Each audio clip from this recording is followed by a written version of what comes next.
So his pedigree is very high, and just his story. I don't know if you watched his interviews about his story about his son fighting through cancer and beating it through just what was it? You know, basically like a trial medicine where he was able to beat like a terminal cancer, and then his story of basically how he came to God during that time with his son and cancer and saying, take me instead. Like, don't take my son, take me instead."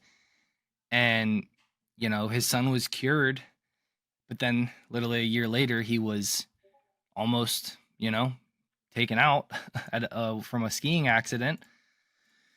And, yeah, he basically severed his spine, which he should have been dead, but he slid into, basically a ice pool, and it was able to stay fused long enough for medical attention and everything. And then he was going to be a paraplegic, and then he fought through all of that, and then he was able to overcome that. And then he was able to not just overcome that, but then he was still working at Aetna at the time, and then he was able to 10x the company from there, which is absolutely astounding.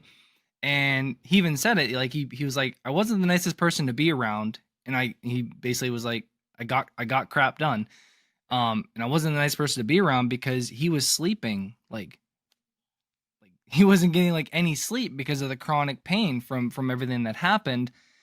And then he since has started taking medication and done some things, medically wise. I don't know the full story, but yeah, he's been able to do things to alleviate that now, and he's in a whole lot better position. So, what does that have to do with the company? I just think someone like that with that kind of story is just I don't know where else I would want to put my mission money. driven, right? Yeah, he's mission driven.